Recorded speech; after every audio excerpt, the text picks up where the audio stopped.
நீங்க வந்து இவ பார்க்கும்போது ரொம்ப வந்து இளம் தலைமுறை. இப்பதான் 2K கிட்ஸ் அப்படிங்கிற மாரி இருக்கீங்க. சுசிலா அம்மா அப்படிங்கிறவங்க வந்து ரொம்ப பழைய ஆளுமை. அவங்களுடைய பாடல் எப்படி உங்ககிட்ட? அம்மா கேட்டுட்டே இருப்பாங்க சாங்ஸ் எல்லாம். ஸோ கேட்கும்போது அப்படியே எனக்கும் பிடிச்சி சுஷீலா அம்மாவோட ஒரு ஒரு இந்த உச்சரிப்பு, அவங்களுடைய டைனமிக்ஸ் எல்லாம் பிடிச்சி, ஓ இது சூப்பராக இருக்கே அப்படின்னு சொல்லி கொஞ்சம் கேட்டு கேட்டு அதை ப்ராக்டிஸ் பண்ணி அப்படியே நலந்தானா நலந்தானா உடலும் உள்ளமும் நலந்தானா. அவங்களோட சாங்ஸ் தான் எனக்கு நான் ஃபாலோ பண்ணி பாடுறது. ஓ இந்த இடத்துல இப்படி பாடணுமா, இந்த சங்கதி இப்படி போடணுமா, எனக்கு பர்சனலாகவே பிடிச்சது. அது மாதிரி அதுக்கேற்ற மாதிரி எனக்கு செட்டும் ஆச்சு. ஸோ அவங்களுடைய சாங்ஸ் தான் நான் எப்போவுமே கேட்டுட்டும் இருப்பேன். ஸோ அவங்கள ஃபாலோ பண்ணி அவங்கள ஒரு இன்ஸ்பிரேஷனாக எடுத்து வர்றதுனால நான் அப்படியே அம்மா அப்படின்னு கூப்பிட்டு எனக்கு அது பழகிடுச்சு.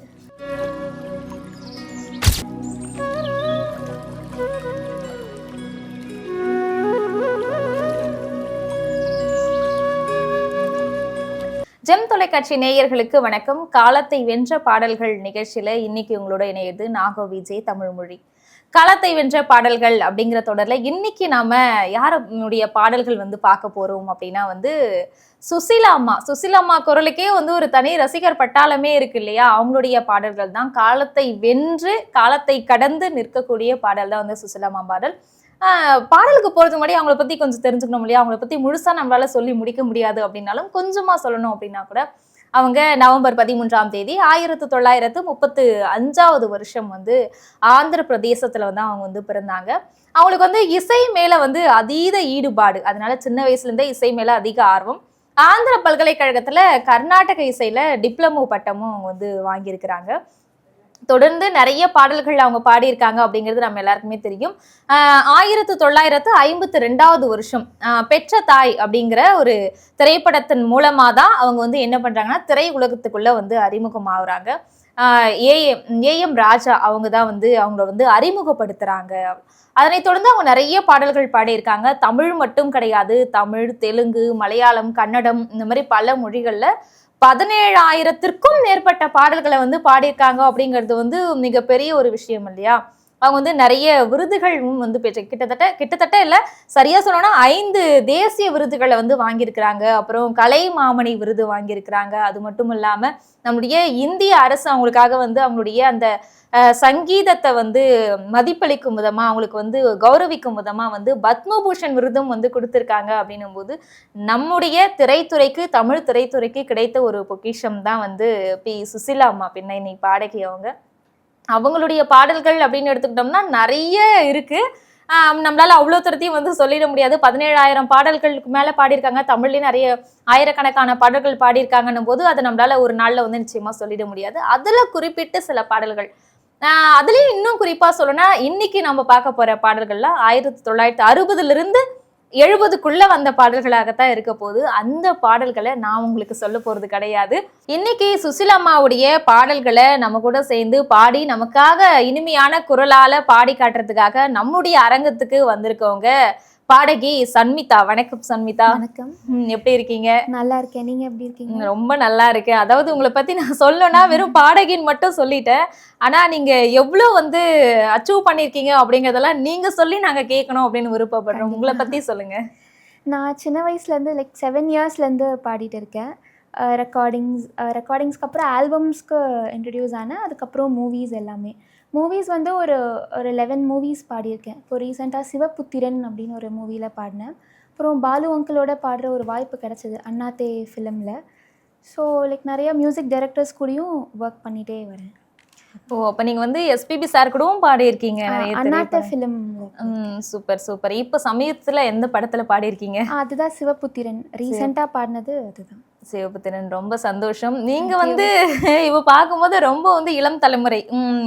இப்பதான் 2K கிட்ஸ் அப்படிங்கிற மாதிரி இருக்கீங்க. சுசிலா அம்மா அப்படிங்கிறவங்க வந்து ரொம்ப பழைய ஆளுமை. அவங்களுடைய பாடல் எப்படி உங்ககிட்ட? அம்மா கேட்டுட்டே இருப்பாங்க சாங்ஸ் எல்லாம். ஸோ கேட்கும்போது அப்படியே எனக்கும் பிடிச்சி சுஷீலா அம்மாவோட ஒரு ஒரு இந்த உச்சரிப்பு, அவங்களுடைய டைனமிக்ஸ் எல்லாம் பிடிச்சி, ஓ இது சூப்பராக இருக்கே அப்படின்னு சொல்லி கொஞ்சம் கேட்டு கேட்டு அதை ப்ராக்டிஸ் பண்ணி அப்படியே சூப்பர் சூப்பர். ரொம்ப சந்தோஷமா இருக்குது உங்ககிட்ட வந்து சுசிலாம்மா பாடல் வந்து நீங்க பாடுறீங்க அப்படின்னும் போது. இப்போ வந்து நம்ம ஒரு முதல் பாடலா என்ன நினைக்கிறோம் அப்படின்னா 1963 வெளிவந்த ஒரு திரைப்படம் தான் வந்து ஆனந்த ஜோதி அப்படிங்கிற திரைப்படம்.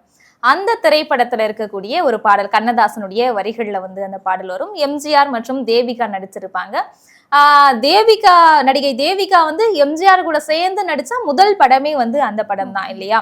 நினைக்க தெரிந்த மனமே அப்படிங்கிற அந்த பாடல் தான் உங்ககிட்ட கேட்கணும் அப்படின்னு. இசை பார்த்தோம்னா மெல்லிசை மன்னர்கள் வந்து அதுக்கு இசை அமைச்சிருப்பாங்க. அந்த பாடல் வந்து பார்த்தோம்னா பொதுவாக எல்லாருக்கும் காதல் இருக்கும், காதல் வரும், காதலிச்சு அந்த காதலை சக்சஸ் பண்றதை விட கஷ்டமான ஒண்ணு என்ன அப்படின்னு சொல்லிட்டு பார்த்தோம்னா நம்ம நினைச்ச ஒருத்தவங்களை மறக்கிறது அப்படிங்கிறது இல்லையா? நினைச்சவங்களை மறக்கிறது அவ்வளவு சீக்கிரம் முடியவே முடியாதுன்னு கூட சொல்லலாம். அந்த வலி வந்து ரொம்ப ஒரு பெயினான ஒரு இதுவா இருக்கும். எப்படி சொல்றது, அது உணர்வுபூர்வமா பயங்கரமா இருக்கும். அதை நம்மளால அவ்வளவு சீக்கிரம் வெளிப்படுத்த முடியாது. ஆனா அந்த பாட்டுல அதை அழகா வெளிப்படுத்தியிருப்பாங்க. நடிகை தேவிகாவுக்கு அந்த உயிரை கொடுக்கறது யாருன்னு பார்த்தோன்னா பின்னாடி இருந்து பாடுற சுசிலாம்மா தான். நினைக்க தெரிந்த மனமே உனக்கு மறக்க தெரியாதுன்னு. அதுல எனக்கு வந்து கடைசியா வர ஒரு வரி வந்து பிடிக்கும். என்ன, பிரிக்க தெரிந்த இறைவா உனக்கு இணைக்க தெரியாதா, இணைய தெரிந்த தலைவா உனக்கு என்னை புரியாதா அப்படின்னு வர ஒரு லைன், ரொம்ப ஒரு ஆழமான ஒரு வரிகள் அப்படின்னு. அந்த பாட்டை பத்தியும் அந்த பாட்டை நீங்க பாடி காட்டினீங்கன்னா நாங்க ரொம்ப சந்தோஷப்படுவோம். கண்டிப்பா. சுஷிலாம்மா இதில் அப்படியே கண்ணு மூடி கேட்டால் தேவிகா அவங்க பாடுற மாதிரி தான் இருக்கும். ஸோ அவ்வளோ அந்த இந்த சோகம் அந்த அந்த ஒரு ஃபீலிங்கை புரிஞ்சு ரொம்ப அழகாக பாடியிருப்பாங்க இந்த சாங்கில். ஸோ அதை நான் வந்து இப்போ ஒரு ஒரு 2 லைன்ஸ் பாடுறேன். கண்டிப்பா.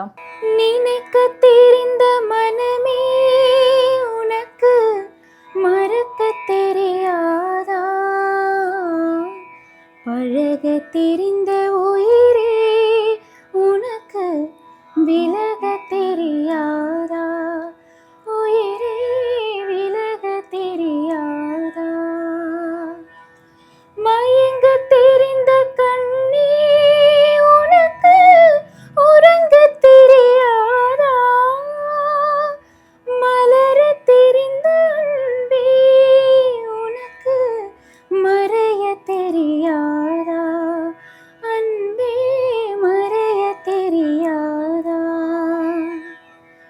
சொல்லி நினைக்க தெரிந்த மனமே உனக்கு மறக்க தெரியாதான்னு சொல்லி மறக்கவே முடியாத பாடல்கள் நிறைய அம்மா கொடுத்துருக்காங்க. இந்த சாங்கில் எனக்கு அவங்களுடைய அந்த உச்சரிப்பு, அவங்களுடைய அந்த ஃபீலிங், டைனமிக்ஸ் எல்லாம் எனக்கு ரொம்ப பிடிக்கும். கண்டிப்பா. சுசிலாம்மாவுடைய சிறப்பே நம்ம என்ன சொன்னா, நம்ம வந்து ஒரு மொழியில இருந்து உச்சரிக்கிறோம்னா அந்த உச்சரிப்பு அப்படிங்கிறது வந்து ரொம்ப முக்கியமான ஒரு விஷயம். ஏன்னா தமிழ்னா அதுல வேற மாதிரியான ஒரு ப்ரொனன்சியேஷன் இருக்கும் இல்லையா? வேற இப்ப மலையாளம், தெலுங்கு, கன்னடம்னா வேணாம். ஆனா அவங்களோட சிறப்பே என்னன்னா எந்த மொழியில பாடுறாங்களோ அந்த வார்த்தைகளை ரொம்ப தெளிவா உச்சரிப்பாங்க, ரொம்ப சூப்பரா வந்து அப்படியே நுணுக்கமா துல்லியமா அந்த மாதிரி பண்ணுவாங்க. அந்த மாதிரிதான் இப்ப நீங்க சொன்னதுமே இருந்தது.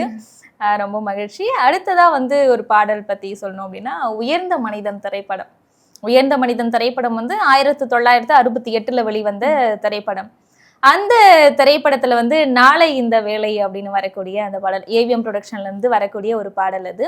அதுலயுமே வந்து பார்த்தோம் அப்படின்னா வந்து நிறைய பேர் நடிச்சிருப்பாங்க. சிவாஜி கணேசன் நடிச்சிருப்பாங்க, அப்புறம் வந்து வாணிஸ்ரீ, சௌகார் ஜானகி, இவங்க நிறைய பேர் வந்து நடிச்சிருப்பாங்க.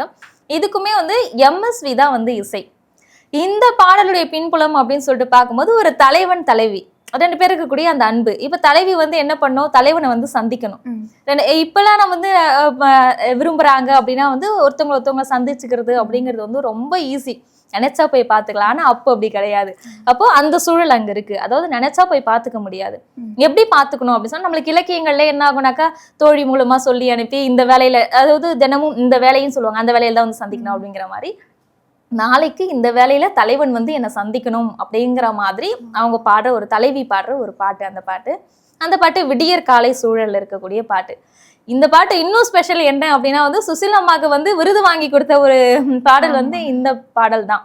அதாவது பின்னணி பாடகர்கள்லயே வந்து பெண்ணுக்கு முதல்ல தேசிய விருது கிடைச்சிருக்கு அப்படின்னா வந்து அது சுசிலாம்மாக்கு தான். அது இந்த பாட்டுக்கு அப்படின்னும் போது அது இன்னும் கூடுதல் சிறப்பு இல்லையா? அந்த பாட்டு சொல்லுங்களேன். நாளை இந்த வேலை எனக்கு ரொம்ப பர்சனலி எனக்கு ரொம்ப பிடிச்ச சாங். அதுவும் அந்த அவங்க ஃபஸ்ட்டு தொகேரா பாடும்போதே வந்து லைக் அதுலேயே நம்ம எல்லாருமே வந்து விழுந்துருவோம். அந்த அளவுக்கு சூப்பராக இருக்கும். அதுதாக்கா. இப்போ அந்த சாங் நான் ஒரு 2 லைன்ஸ் பாடுறேன். கண்டிப்பா. பால் போலவே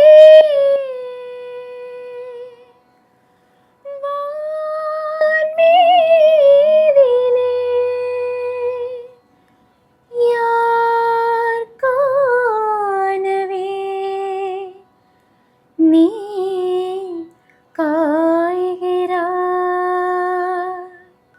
நாளை இந்த வேளை பார்த்து ஓடிவானிலா, இன்று எந்தன் தலைவன் இல்லை சென்று வானிலா. தென்றலே என் தனிமை கண்டு நின்று போய்விடு. ஆ, தென்றலே என் தனிமை கண்டு நின்று போய்விடு. இந்த சாங் எனக்கு பர்சனலாக ரொம்ப பிடிக்கும். ப்ளஸ் வந்து எம்எஸ்வி சார் லைக் ஒரு வாட்டி டேக் போகும்போது நிறைய சேஞ்சஸ் சொல்லுவாங்க. பல்லவியில் இருக்கிற சங்கதி துண்டு பல்லவியில் இருக்காது. ஸோ அது எல்லாமே வந்து சுஷீலாம்மா ஞாபகத்தில் வச்சு ஒரு வாட்டியும் அதை அவ்வளோ அழகாக பாடுவாங்க. இந்த சாங்லேயே கூட துண்டு பல்லவி வரும்போது ஒரு வேரியேஷன் பண்ணியிருப்பாங்க. அதெல்லாம் ரொம்ப அழகாக இருக்கும். ஒரு பாடலோட வெற்றி அப்படிங்கிறதையும் வந்து பார்த்தோம்னா, அந்த பாட்டை வந்து நம்ம கண்ணை மூடிட்டு கேட்டால் கூட நம்ம அந்த ஃபீல்குள்ளே போயிடுது, நம்மளே அதை வந்து ஃபீல் பண்ணுறது அப்படிங்கிறது தான் இல்லையா? நீங்கள் அந்த தனிமை அப்படின்னு சொல்லும் போதே வந்து நமக்கு நம்ம என்னமோ தனியாக இருக்க மாதிரி ஒரு ஃபீலை வந்து கொடுக்கும். அந்த மாதிரி தான் வந்து வாணிஸ்ரீக்கு வந்து சுசிலாம்மா வந்து பாடியிருக்கும் போதுமே வந்து அந்த மாதிரி தான் இருக்கும். அதை கண்ணை மூடிட்டோம்னா நம்மளே தனியாக இருக்க மாதிரி, அந்த வழி நமக்குள்ளே வந்த மாதிரி ஒரு ஃபீலை வந்து கொடுக்கும். வாலி வந்து ரொம்ப அற்புதமான வரிகளை வந்து எழுதியிருப்பாரு. ரொம்ப அருமையா இருந்தது. அதுல வந்து நீங்க சொன்னீங்க இல்லையா, அந்த துண்டு பல்லவிகள்ல வந்து வித்தியாசமா பாடுவாங்கன்னு, அது பாடி காட்டுறீங்களா? இன்று எந்தன் தலைவன் இல்லை சென்று வானிலா, தென்றலே அந்த சென்று வானிலா ஃபர்ஸ்ட் அங்க பாடும்போது சென்று வானிலா அப்படி பாடியிருப்பாங்க. இங்க தொண்டு பல்லவியில் அந்த ஒரு சங்கதி லைக் அந்த இம்ப்ரவைசேஷன் பண்ணியிருப்பாங்க. சில டைம் அவங்க ஓனாகவும் பண்ணுவாங்க, ஒரு சில டைம்ஸ் மியூசிக் டைரக்டர் சொல்கிறதையுமே பண்ணுவாங்க. ஆனால் எது பண்ணாலுமே அவ்வளோ அழகாக ஆப்டாக இருக்கும். ஆமா, நிச்சயமா. நீங்க பாடும்போதே நார்மலா கேட்கும் போது தெரியல, ஆனா இங்க இப்ப சொல்லும் போது அந்த டிஃப்ரெண்ட் வந்து எங்களுக்கு, ஏன்னா எங்களுக்கு இசையை பத்தி அவ்வளவு தெரியல அப்படின்ற பட்சத்துல நீங்க சொல்லும் போது அதை எங்களால வந்து நல்லாவே புரிஞ்சுக்க முடியுது. அடுத்ததா 1963 வெளிவந்த நெஞ்சம் மறப்பதில்லை அப்படின்ற திரைப்படம். அந்த திரைப்படத்துல எல்லா பாடலுமே சூப்பர் ஹிட் பாடல்கள் தான். அதுல முக்கியமா ஒரு பாடல் அப்படின்னு சொன்னோம்னா நெஞ்சம் மறப்பதில்லை அந்த பாடல் தான். நிறைய நம்ம ரியாலிட்டி ஷோஸ்ல எல்லாம் பார்த்தோம்னாக்கா நிறைய அந்த போட்டியாளர்கள்லாம் வந்து இந்த பாட்டை தேர்ந்தெடுத்து பாடுவாங்க. இல்ல இன்னொரு சிறப்பு என்னன்னாக்கா அதுல தொடக்கத்துல வர அந்த ஒரு ஹம்மிங் இருக்கும். கொஞ்ச நேரத்துக்கு வந்து அந்த ஹம்மிங் வந்துட்டு அப்புறம் தான் அவங்க பாடவே வந்து தொடங்குவாங்க. அந்த ஹம்மிங் வந்து அவ்வளவு சீக்கிரத்துல யாராலுமே, அதனாலேயே ரியாலிட்டி ஷோல வந்து அந்த ஹம்மிங் அவங்க கொடுத்துட்டா அவங்க பெரிய ஆளுப்பா, நல்லா பாடினாங்க அப்படிங்கிற மாதிரியான ஒரு இது எனக்கு ரொம்ப தனித்து சிறப்பா இருக்கக்கூடிய ஒண்ணு. இதுவுமே வந்து கண்ணதாசனுடைய வரிகள்ல வந்து விஸ்வநாதன் ராமமூர்த்தி இசையில உருவான ஒரு பாடல். இந்த பாடலை பாடுங்க. கண்டிப்பா அந்த ஹம்மிங் ஃபர்ஸ்ட் பாடி. நிச்சயமா அந்த ஹம்மிங்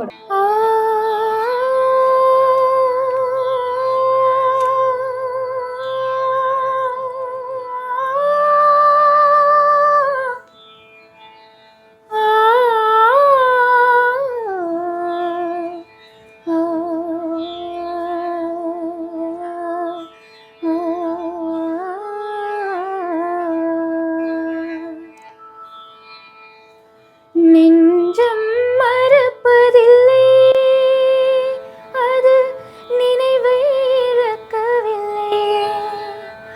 நான் காத்திருந்தேன், உன்னை பார்த்திருந்தேன், கண்களும் மூடவில்லை, என் கண்களும் மூடவில்லை.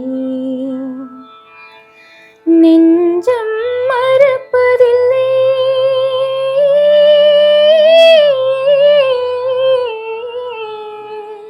காலங்கள் தோறும் உன்மடி தேடி கலங்கும் என் மனமே.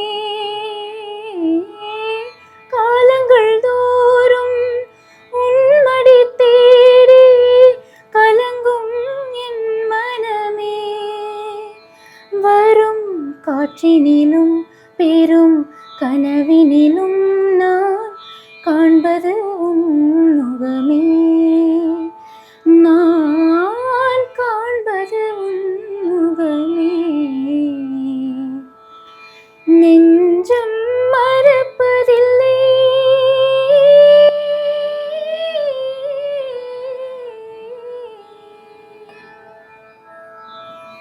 ரொம்ப ரொம்ப சூப்பர். ஏற்கனவே வந்து முதல் பாடல் வந்து நம்ம பாடும்போதே வந்து நினைக்க தெரிந்த மனமே உனக்கு மறக்க தெரியாதா இருந்துச்சு. இப்போ வந்து நெஞ்ச மறப்பதில்லை. அதுதான் காதல் பாடல்கள் வந்து அவங்க பாடும்போது அதை கேட்கும்போது நமக்கே அந்த லவ் ஃபீல் வர மாதிரி ஒரு ரொம்ப அற்புதமான பாடல். அப்புறம் 1967 வெளிவந்த திரைப்படம் திருவருட்செல்வர். அந்த திரைப்படத்துல வந்து மன்னன் வந்தானடி அப்படிங்கிற ஒரு திரைப்பட பாடல் இருக்கும். அதுக்கு வந்து நடிச்சிருப்பாங்க யாருன்னா பத்மினி அம்மாவும் அதுக்கப்புறம் சிவாஜி கணேசனும் நடிச்சிருப்பாங்க. சிவாஜி கணேசன் பத்மினியோட நடிப்பு பத்தி நம்ம சொல்லவே முடியாது, அந்த அளவுக்கு நடிச்சிருப்பாங்க. பத்மினி நடன பேரொளி அவங்க இல்லையா, பரதநாட்டியம் அப்படி அவங்க தான். நம்மளுக்கு வந்து பரதநாட்டியம் அப்படின்னா இப்போ வரலையுமே, இந்த காலம் வரலையுமே பரதநாட்டியம்னாக்கா நம்ம முகத்துக்கு நேரா வர்றது பத்மினி தான். அவங்களுடைய கண் அசைவு, அவங்களுடைய விரல் அசைவு, அவங்க பேசினாவது அது நடனம் மாதிரி இருக்கும். அதே மாதிரிதான் சிவாஜியுமே அவங்களுக்கு சளைத்தவரே கிடையாது அப்படிங்கிற மாதிரியான ஒரு இது. அப்போ இந்த மன்னன் வந்தானடி அதுல வந்து அந்த ஸ்கிரீனே ஓப்பனிங் ஸ்கிரீனே பார்த்தோம்னா போயிட்டே இருக்கும். ஒரு ஸ்கிரீன் தொடர்ந்துச்சு, அடுத்து காட்டுவாங்க போயிட்டே இருக்கும். ஒவ்வொரு இதுவா போய் ரொம்ப உள்ள போயிட்டு திறந்து அதுக்கப்புறமா தான் வந்து பத்மினி அம்மா வந்து நடனம் ஆடுவாங்க. ரியாக்ஷன்லாம் பயங்கரமா கொடுப்பாங்க. அந்த ரியாக்ஷனுக்கு ஏத்த மாதிரி பின்னணி குரல்ல வந்து சுசிலா அம்மா வந்து பாடியிருப்பாங்க. KV மகாதேவனுடைய இசையில, கண்ணதாசனுடைய வரிகள்ல. அதுல நடுவுல அந்த சிவாஜி கணேசன் கொடுக்குற ரியாக்ஷன் வந்து ஒரு பாடதான் இல்ல, அவருக்கு வந்து அந்த இதுதான் கொடுக்கல, மற்றபடி அந்த அசைவுடைய ஒரு மொத்தத்தையுமே அங்க கொட்டி தீத்துருவாரு அப்படிங்கிற மாதிரி இருக்கும். அந்த பாடலை பத்தி சொல்லி நீங்க வந்து அந்த பாடலை பாடி காட்டுங்க. மன்னவன் வந்தானடி வந்து எல்லா ரியாலிட்டி ஷோஸ்லேயுமே வந்து ஒரு ஃபினாலேவாக இருக்கட்டும், எல்லா இடத்துலையுமே வந்து பாடி ஒரு பேர் வாங்கக்கூடிய பாடல் அது. அம்மாவுமே ரொம்ப அழகாக பாடியிருப்பாங்க. அதாவது அந்த ஜதி அவங்க சொல்கிறாங்கன்னா அதுக்கு ஈக்குவலாக அவங்களுடைய வாய்ஸ் இருக்கட்டும் சரி சூப்பராக பாடியிருப்பாங்க. அதோட அந்த லாஸ்ட் பார்ட் மட்டும் உங்களுக்கு நான் இப்போ பாடிச்சேன். ஆளும் புவியேழும் கடலேழும் நடமாடும் படிவாராய் அருள் தாராய். ஆளும் புவியேழும் கடலேழும் நடமாடும் படிவாராய் அருள் தாராய். அனுதினம் உன்னை வழிபடும் வளமை இனி ஒரு தலைவனை பணிவதில்லை. மன்னவன் வந்தானடி தோழி மஞ்சத்திலே இருந்து நெஞ்சத்திலே அமர்ந்த மன்னவன் வந்தானடி தோழி. இந்த பாடலில் வந்து எனக்கு அவங்க லாஸ்ட்டில் பாடிருக்கக்கூடிய அந்த ஜதி அதெல்லாம் ரொம்ப பிடிக்கும். எனக்கு மட்டும் இல்லை, ஜெம் இசை பிரியர்கள் எல்லாருக்குமே, கேட்குற ஒரு ஆடியன்ஸ்க்குமே இந்த சாங்கே பிடிக்கும். அதில் இந்த சாங்கோட அந்த ஒரு ஸ்பெஷாலிட்டி வந்து லாஸ்ட்டில் வரக்கூடிய அந்த ஜதி தான். ஸோ அதை நான் இப்போது கண்டிப்பாக பாடி காட்டுங்க. விரைவினில் நீ நீ மனமலதாதா திருமார்பாப்பா தாமதமாமா மயிலனை பார்கா. விரைவினில் நீ மனமலகா திருமார்பா தாமதமா மயிலனை பார். நீதா பாமாக நிதபமக சாசத மது தரவா ரீ ரிகம பதனிசா கா கருணையின் தலைவா மதனித மதசா பா பரம்பொருள் இறைவா தா தனிமையில் வரவா நீ இறையருள் பெறவா. ஆளும் புவியேழும் கடல் ஏழும் நடமாடும் படிவாராய் அருள் தாராய். ஆளும் புவியேழும் கடல் ஏழும் நடமாடும் படிவாராய் அருள் தாராய். அனுதினம் உன்னை வழிபடும் வளமை இனி ஒரு தலைவனை பணிவதில்லை. மன்னவன்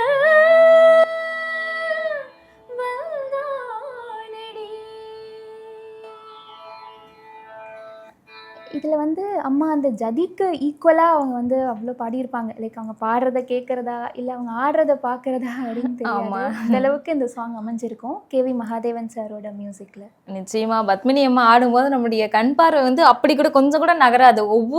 அப்படியே ஒரு செகண்ட் மிஸ் பண்ணால் கூட அவங்களுக்கு வந்து ஏதோ ஒரு இது மிஸ் பண்ண மாதிரி இருக்கும். அந்த மாதிரி ஒவ்வொரு செகண்ட்லையுமே அவங்க வந்து ரியாக்ஷன் கொடுத்துட்டே இருப்பாங்க. அதுக்கு இந்த பாடலில் சுசிலா அம்மா வந்து பின்னணி பாடி இருக்கிறாங்க அப்படின்னும் போது நீங்கள் சொன்ன மாதிரி தான் அந்த ஜதி எல்லாமே ரொம்ப அற்புதமா அமைஞ்ச ஒரு பாடல். அதை வந்து நீங்க இப்ப பாட நாங்க கேட்கும் போது ரொம்ப சந்தோஷமா இருந்தது. அப்புறம் இன்னும் ஒரு பாடல் கேட்கணும் அப்படின்னா வந்து எல்லாருக்குமே பிடிச்ச படம்னே சொல்லலாம். அதை நான் வந்து வெறும் இந்த பாட்டு மட்டும்லாம் சொல்ல முடியாது. அந்த படமே எல்லாருக்கும் பிடிச்ச ஒரு படம். 1968 வெளிவந்த தில்லானா மோகனாம்பாள் படம். இந்த படத்தை வந்து நான் அந்த படம் பார்த்தது இல்லைன்னே சொல்றவங்களே இருக்க முடியாது. அவ்வளோ சூப்பரான அதுல இருக்கக்கூடிய எல்லா பாடல்களுமே வந்து ரொம்ப அற்புதமா இருக்கும். இருந்தாலும் ஒரு பாடல் அப்படின்னும் போது நலந்தானா அந்த பாட்டு. இன்னைக்கு நம்ம சும்மா விளையாட்டா கூட யாருக்கிட்டனா கேட்டோம்னா அந்த பாட்டு தான் வரும் முதல்ல. நலந்தானா அப்படிங்கிறது வந்து நம்ம விளையாட்டா பேசினா கூட அந்த பாட்டை வந்து நம்ம பாடுவோம். இந்த பாட்டு வந்து கண்ணதாசன் எழுதியிருப்பாரு. ஆனா கண்ணதாசன் இந்த பாட்டை எப்படி எழுதினார்னா, இந்த படத்துக்காக எழுதுறதுக்கு முன்னாடியே அவர் வந்து நம்முடைய அறிஞர் அண்ணா வந்து உடல் நலம் சரியில்லாம மருத்துவமனையில அனுமதிச்சிருப்பாங்க. அப்ப கண்ணதாசன் வந்து அவருக்கு நலந்தானா அப்படின்னு சொல்லிட்டு கேட்டு எழுதின பாடல் தான் இந்த பாட்டு. யார் கண் பட்டதோ அப்படின்னு சொல்ல, இப்ப போய் உடம்பு சரியில்லாம படுத்துட்டு இருக்கியே, யார் கண் பட்டுச்சு, உடலும் உள்ளமும் நலமா இருக்கா அப்படின்னு சொல்லிட்டு கேட்கக்கூடிய ஒரு பாடல். இப்படி வந்து கண்ணதாசன் அறிஞர் அண்ணாக்காக எழுதினது. இங்க தில்லானா மோகனாம்பாள்ல அதே ஒரு சூழல் வருது. என்னன்னா இவரு சிவாஜி கணேசன் வந்து நாதஸ்வர கலைஞர், பத்மினி அம்மா வந்து நடனம் புரியுறவங்க. ஆனா 2 டீமுக்குமே வந்து ஆகாது. ஆனா அவங்க 2 பேரும் விரும்புறாங்க. அப்படின்னும் போது இப்ப சிவாஜி கணேசனுக்கு அடிபட்டு கையில உடம்பு சரியில்லாம இருக்காரு, அடிபட்டுக்கு அவர் வந்து அங்க வந்து பண்றாரு, கையில இருந்து ரத்தம் வருது. இப்போ அந்த சுச்சுவேஷன்ல அவங்க பேசக்கூடாது, ஆனா அவங்கதான் பாடி அந்த இதுவை வந்து பண்ணணும் அப்படின்னும் போது என்ன பண்றதுன்னு தெரியாம அப்ப வந்து அந்த பாடல் மூலியமா ஒரு நலம் விசாரிக்கிறாங்க சிவாஜி. அப்படி அமைந்த ஒரு அற்புதமான பாடல் வந்து நலம்தானா பாட்டு. அந்த பாட்டை பத்தி சொன்னா நான் ஒவ்வொரு வரியா சொல்லிட்டே போவேன், அந்த அளவுக்கு இருக்கும். அதுல இன்னொரு பாட்டு கூட மறைந்திருந்தே பார்க்கும் மர்மம் என்ன, அதெல்லாம் கூட சூப்பரான பாட்டு. இந்த பாடல், இந்த நலந்தானா பாடல், அதை வந்து நீங்க பாடி நாங்க இப்ப கேட்டோம்னா ரொம்ப சந்தோஷமா இருக்கும். கண்டிப்பா. இதில் அவங்க அந்த நலந்தானா அப்படின்னு கேட்கும் போதே நம்ம எல்லாருக்குமே லைக் ஒரு கூஸ் பம்ப்ஸ் வந்து அந்த அளவுக்கு அவ்வளோ லைக் ஃபீலிங்கோட அவ்வளோ ஃபீல் பண்ணி பாடியிருப்பாங்க. அவங்க பத்மினி அம்மாவே கேட்குற மாதிரி நலந்தானான்னு கேட்குற மாதிரி இருக்கும். ஸோ அந்த சாங் இப்போ ஃபியூ லைன்ஸ் பாடுங்க. கண்டிப்பா. நலந்தானா நலந்தானா உடலும் உள்ளமும் நலந்தானா நலந்தானா நலந்தானா உடலும் உள்ளமும் நலந்தானா நலம் பெற வேண்டும் நீ என்று நாளும் என் நெஞ்சில் நினைவுண்டு இலைமறை காய் போல் பொருள் கொண்டு எவரும் அறியாமல் சொல் நின்று நலந்தானா நலந்தானா உடலும் உள்ளமும் நலந்தானா. சூப்பரா கேட்கவே வந்து அப்படியே நிஜமாவே வந்து கண்ணதாசன் தான் அறிஞர் அண்ணாவை நலம் விசாரிச்சார் அப்படிங்கிறதையும் ஃபீல் பண்ண முடிஞ்சது. அந்த லவ் 2 பேருக்கும் இடையில இருக்கிற அந்த புரிதல், அந்த அன்பு அப்படிங்கிறது வந்து காதல் அப்படிங்கிறது வந்து எவ்வளவு பெரிய விஷயம் இல்லை. இந்த பாட்டோட தொடக்கத்துலயும் கிட்டத்தட்ட 1 நிமிஷத்துக்கு வந்து வெறும் மியூசிக் மட்டுமே போகும். அதாவது அவங்க வந்து நாதஸ்வரம் இசைப்பாங்க, இவங்க அப்படியே வந்து போகும். கிட்ட போயிருவாங்க, பத்மினி வந்து சிவாஜி கணேசன் கிட்ட போயிருவாங்க. அந்த விஷுவல்ல பார்த்தோம்னா டக்குனு இவங்க சைட்ல இருந்து ஒரு மிரட்டல் மாதிரி ஒன்று வந்தோடனே டக்குன்னு வந்துடுவாங்க. எப்படி அவங்க கிட்ட போய் பேசுறது. இந்த பாட்டுல வந்து சேதுராமன் பொன்னுசாமி அவருடைய நாதஸ்வரம், அதன் பிறகு சிவாஜி கணேசனுடைய நடிப்பு, அதன் பிறகு வந்து பார்த்தோம்னா பத்மினி அம்மாவுடைய அந்த நடிப்பு திறமை அப்படிங்கிறத தாண்டி சுசீலம்மா இதுக்கு வந்து கூடுதல் சிறப்பு இல்லையா. அந்த குரல் இல்லைன்னா இந்த பாட்டு கிடையாது அப்படிங்கிற மாதிரி தான். இது எல்லாமே சேர்ந்து ஒரு அழகான ஒரு கலை ஓவியத்தை நம்ம கிட்ட வந்து கொடுத்துருக்குறாங்க அப்படின்னே வந்து சொல்லலாம். இன்னொன்று, ஸ்கூல்ல இருந்தே காலேஜ் வரல யார் பரதநாட்டியம் அப்படின்னு சொன்னாலும் இந்த பாட்டு ஆடாமல் அந்த ஸ்கூல் ஹேண்ட்வெல்லும் முடியாது, இல்லை அந்த ஃபங்க்ஷனும் வந்து முடியாது அப்படிங்கிறது தான் மறைந்திருந்தே பார்க்கும் மர்மம் என்ன. அந்த பாடலில் வந்து பார்த்தோம்னா சிவாஜி கணேசன் வந்து பத்மினி அவங்க ஆடுறத வந்து தெரியாமல் திருட்டுத்தனமாக வந்து பார்ப்பாங்க. அது வந்து பத்மினிக்கு தெரிஞ்சிடும். தெரிஞ்சுக்கிட்டு அவங்க வந்து அவங்கள வந்து அவங்களுக்கு மொத்தமே அந்த பாடல் முழுக்கமே இவங்க கிட்ட கேட்குற மாதிரி தான் இருக்குமே, மறைந்திருந்தே பார்க்கும் மர்மம் என்ன அப்படின்னு சொல்லிட்டு. அந்த பாடல்ல இருந்து ஒரு 2 வரிகள் எங்களுக்காக பாட முடியுமா? இந்த பாடல் வந்து சண்முகப்பிரியா ராகத்துல அமைந்த பாடல். ஸோ அதில் ஒரு ஃபியூ லைன்ஸ் மட்டும் பாருங்க. நிச்சயமா. மறைந்திருந்து பார்க்கும் மர்மம் என்ன சுவாமி, மறைந்திருந்து பார்க்கும் மர்மம் என்ன, அழகர் மலையழகா இந்த சிலை அழகா என்று மறைந்திருந்த பார்க்கும் மர்மம் என்ன. சூப்பர். ரொம்ப அருமை. அது 2 பாட்டு ஒரே படத்துல இருந்து கேட்டதுல ரொம்ப சந்தோஷம். இவ்வளோ நேரம் வந்து நாங்க வந்து எங்களுக்கு பிடித்த பாடல்கள்லாம் கேட்டு உங்ககிட்ட இருந்து கேட்டுட்டோம். இப்ப நீங்க சுசிலா அம்மாவுடைய பாடல்கள நெறைய மேடைகள்ல பாடியிருக்கீங்க. ஆமா. இப்ப நீங்க பாடும்போதுல இருந்தே தெரியுது, சுசிலா அம்மா கூட உங்களுக்கு எந்த அளவுக்கு வந்து ஒரு அட்டாச்மெண்ட் இருக்கு. அவங்களுடைய பாடல்கள்ல எந்த அளவுக்கு ஈர்க்கப்பட்டு இருக்கீங்க அப்படின்னு தெரியுது. எவ்ளோ பாடல்கள் இருந்தாலுமே, நமக்குன்னு ஒரு பிடிச்ச பாடல்னு ஒண்ணு இருக்கும்ல. அந்த மாதிரி உங்களுக்கு சுசிலா அம்மா பாடல்கள்லயே பிடித்தமான பாடல் எது? எனக்கு உன்னை நான் சந்தித்தேன் பாடல் ரொம்ப பிடிக்கும். அது நான் இப்போது அது பாடுறேன். அதுக்கு முன்னாடி எனக்கு சுஷீலாம்மா வந்து ஃபஸ்ட்டு டைம் லைக் சாங்ஸ் எல்லாம் கேட்கும்போது எவ்வளோ இம்ப்ரெஸ் ஆனேன் அதை பற்றி நான் சொல்லணும்னு ஆசைப்பட்றேன். நிச்சயமா. அதில் வந்து இந்த தத்தை நெஞ்சம்னு ஒரு சாங் இருக்குது சர்வர் சுந்தரம் படத்துல இருந்து. அந்த சாங்கில் வந்து கேஆர் விஜயாம்மா ஆக்ட் பண்ணியிருப்பாங்க. சுஷீலாம்மா பாடுவாங்க, கிளி பேசுகிற மாதிரி இருக்கும். ஸோ அது நான் ஃபர்ஸ்ட் டைம் கேட்கும்போது அவ்வளோ இம்ப்ரெஸ் ஆகிட்டேன். ஏன்னா அவங்க கேஆர் விஜயாம்மாவே பாடுற மாதிரி இருக்கும். கண்ணை மூடி கேட்டால் எனக்கு அதை எப்படி எக்ஸ்பிளைன் பண்ணுறது தெரியல. அவ்வளோ டைனமிக்ஸோட ரொம்ப அழகாக அந்த சாங்கை பாடியிருப்பாங்க. அது நான் சும்மா அந்த பாடல். தத்தை நெஞ்சம் முத்தத்திலே தித்தித்ததா இல்லையா, முத்தம் வந்த தத்தை நெஞ்சில் வித்திட்டதா இல்லையா. எனக்கு அவங்க இதில் கொடுக்குற அந்த டைனமிக்ஸ் ரொம்ப பிடிச்சது. இந்த இல்லையா ஏன்னா பாடணுன்னா நார்மலாக பாடியிருக்கலாம், அப்படி இல்லாமல் அந்த பாட்டு முழுக்கவே அவங்க வந்து ரொம்ப அழகாக அந்த சாங்கை பாடியிருப்பாங்க. அதே மாதிரி இன்னொரு சாங் பற்றி கூட நான் சொல்லணும்னு ஆசைப்பட்றேன். என்னை எடுத்து தன்னை கொடுத்துன்னு சொல்லி படகோட்டி படத்துலேருந்து இருக்கிற ஒரு சாங் இல்லையா.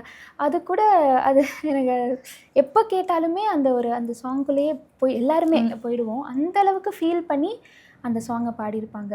அந்த பாடல் பாடுங்க. கண்டிப்பாக.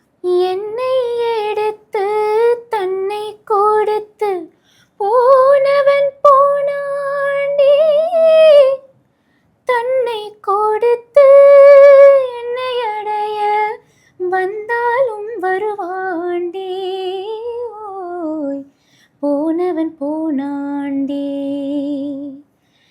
என்னை எடுத்து தன்னை கொடுத்து போனவன் போனாண்டி, தன்னை கொடுத்து என்னை அடைய வந்தாலும் வருவாண்டி, ஓய் போனவன் போனாண்டி.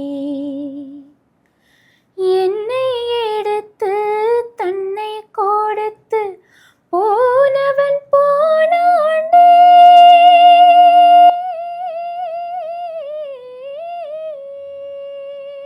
ரொம்ப அந்த கடைசி க்ளோசிங்லாம் கொடுத்தது வந்து ரொம்ப சூப்பரா இருந்தது. அதெல்லாம் வந்து அது கேட்கும்போது படகோட்டி படமே வந்து அந்த மீனவர் சமுதாயத்தை சேர்ந்து அந்த மாதிரி ஒரு திரைப்படம் அப்படின்போது அதுக்கு அந்த இடத்துக்கு சுசிலம்மாவுடைய குரல் வந்து ரொம்ப அழகா வந்து பொருந்தியும் இருந்தது. அந்த பாடல்ல பழைய பாடல்கள் எல்லாமே வந்து நம்ம எடுத்துக்கிட்டோம் அப்படின்னா வந்து இசையை விட அவங்களுடைய குரல் தான் வந்து நமக்கு தனித்து தெரியும். இசை இருக்கும், இசையையும் தனியா நம்ம வந்து ரசிக்கிற மாதிரி இருக்கும். அதை தாண்டி அவங்களுடைய குரல் அப்படிங்கிறது தான் வந்து அந்த பாட்டுக்கு அந்த படத்துக்கே வந்து வளம் சேர்க்குது அப்படின்னே வந்து நம்ம சொல்லலாம் இல்லையா. அந்த மாதிரி தான் சுசிலா அம்மாவுடைய பாடல்களுமே வந்து நிறைய பாடல்கள் வந்து இருந்தாலுமே அவ்வளோ பாடல்களையும் சொல்ல முடியாது. ஆனால் நீங்கள் இன்னைக்கு வந்து பாடின எல்லா பாடல்களுமே வந்து ரொம்ப சூப்பராக அற்புதமாக இருந்துச்சு. எங்களுக்கு வந்து மறுபடியும் கொஞ்ச நேரம் அப்படியே அந்த பழைய காலத்துக்கே போயிட்டு வர்றதுக்கான ஒரு சூழலை வந்து அழகாக உருவாக்கி கொடுத்தீங்க. காலத்தை கடந்து இந்த பாடல்கள் நிற்கிற மாதிரி வந்து சுசிலம்மாவுடைய புகழும் வந்து நிலைத்து நின்று இருக்கு. மறுபடியும் இந்த பயணத்துல நீங்க இன்னும் மேல மேல போயிட்டே இருக்கணும். சுசிலம்மாவுடைய நீங்க பேசும்போதே வந்து அம்மா அம்மா அப்படின்னு தான் வந்து சொல்றீங்க இல்லையா. அப்போ உங்க இன்னொரு விஷயம் நான் நிறைவா உங்ககிட்ட கேட்கணும்னு நினைச்சேன். அம்மா அம்மா அப்படின்னு சொல்லுவோம். பொதுவாக நாங்களாம் சொல்லும்போது சுசிலா அம்மா தாரிகா அப்படின்னு அம்மான்னும் போது உங்களுக்கு அந்த உணர்வு எப்படி உள்ள வந்து மோஸ்ட்லி அவங்களோட சாங்ஸ் தான் எனக்கு லைக் நான் ஃபாலோ பண்ணி பாடுறது. இந்த இடத்துல இப்படி பாடணுமா, இந்த சங்கதி இப்படி போடணுமா, எனக்கு பர்சனலாகவே பிடிச்சது. அது மாதிரி அதுக்கேற்ற மாதிரி எனக்கு செட்டும் ஆச்சு. ஸோ அவங்களுடைய சாங்ஸ் தான் நான் எப்போவுமே கேட்டுட்டும் இருப்பேன். ஸோ அவங்கள ஃபாலோ பண்ணி அவங்கள ஒரு இன்ஸ்பிரேஷனாக எடுத்து வர்றதுனால நான் அப்படியே அம்மா அப்படின்னு கூப்பிட்டு எனக்கு அது பழகிடுச்சு. நீங்கள் ஃபஸ்ட் டைம் அம்மானும் போது அம்மா பாடினாங்கன்னது உங்களோட அம்மா தான் பாடியிருக்காங்க போல அப்படின்னு சொல்லிட்டு ஒரு நிமிஷம் நான் யோசித்தேன். ரொம்ப சூப்பராக, அதாவது முன்னாடியே சொன்ன மாதிரி தான் அவங்க வேற ஒரு பீரியட், நம்ம வேற ஒரு பீரியட்னும் போது இப்போ இருக்கிறவங்க அவங்கள ரோல் மாடல் எடுத்து அந்த பாடல் நம்ம பாடுறோம் அப்படின்றதே வந்து அப்போதைய அந்த வெற்றி அப்படின்னே வந்து சொல்லலாம். காலம் கடந்துட்டு இருக்கக்கூடிய சுசிலாம்மாவுடைய பாடல்களை இன்னைக்கு எங்களுக்கு நினைவுபடுத்தி எங்க கூட பயணித்ததுக்கு ரொம்ப நன்றி. நன்றி. நன்றி.